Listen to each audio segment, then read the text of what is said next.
हीर मासूम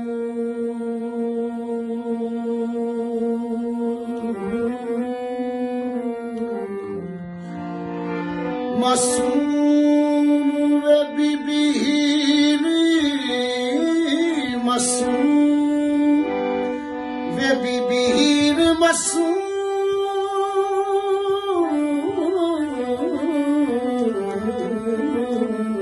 वे बीबी हीर मासूम वे बीबी हीर मासूम जी निकली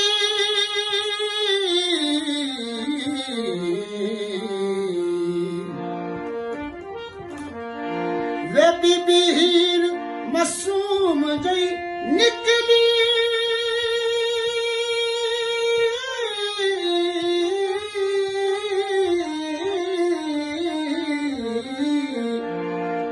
वर्षावा तेरा की बनूं बाबा सोता तेरा की बनूं। जी लो भाई। अस्सलाम वालेकुम। ਇਹ ਬੜਾ ਨਾਜ਼ੁਕ ਬੋਲੀ ਹੈ।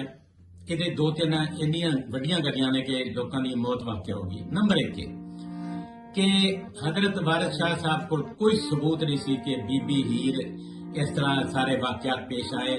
ਉਹਨਾਂ ਦੇ ਦੌਰ ਦੀ ਗੱਲ ਹੀ ਨਹੀਂ। ਇਹਨਾਂ ਦਾ ਆਪਸ 'ਚ ਇੰਨਾ ਲੰਬਾ ਚੌੜਾ ਉਮਰ ਦਾ ਫਰਕ ਹੈ ਕਿ ਇਹ ਉਸ ਦੌਰ ਦੇ ਹੈ ਹੀ ਨਹੀਂ ਸੀ। ਪਹਿਲੀ ਗੱਲ ਹੈ ਕਿ ਕਿਹਦੀ ਸੁਣੀ ਕਿ ਕਿਉਂ ਸੁਣੀ ਤੇ ਕਿਸੇ ਦੀ ਧੀ ਨੂੰ ਇੰਨਾ ਨਸ਼ਰ ਕਰਤਾ। ਤੁਹਾਨੂੰ ਪਤਾ ਹੈ ਜਿਹੜਾ ਸਿਆਲ ਕੌਮ ਆ ਪੰਜਾਬ ਦੀ ਬੜੀ ਸਰਦਾਰ ਕੌਮ ਹੈ, ਬੜੀ ਸਰਦਾਰ ਕੌਮ। ਉਹ ਸਿਆਲ ਅਖਵਾਉਣੋਂ ਹਟ ਗਏ ਨੇ, ਉਹ ਸਭ ਕਾਸਟਾਂ ਅੱਗੇ ਕਰਨ ਲੱਗ ਪਏ ਨੇ। ਨੰਬਰ 2 ਜੇ ਮੈਂ ਬਹੁਤ ਸਾਰੇ ਲੋਕ ਹਜ਼ਰਤ ਵਾਰਿਸ ਸ਼ਾਹ ਸਾਹਿਬ ਨੂੰ ਪੀਰ ਕਹਿੰਦੇ ਨੇ, ਮੰਨਦੇ ਨੇ।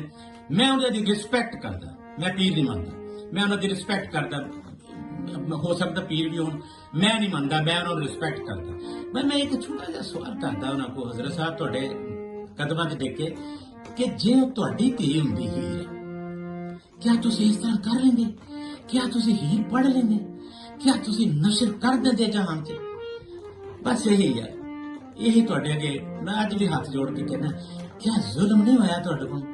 ਜੇ ਜ਼ੁਲਮ ਹੋਇਆ ਤੇ ਜਿੱਥੇ ਵੀ ਤੁਸੀਂ ਕਬਰਾਂ ਜੋੜੋ ਤੇ ਮਾਫੀ ਮੰਗੋ ਅੱਲਾਹ ਕੋਲ। ਉਹਨਾਂ ਤੇ ਬਹੁਤ ਜ਼ੁਲਮ ਹੈ।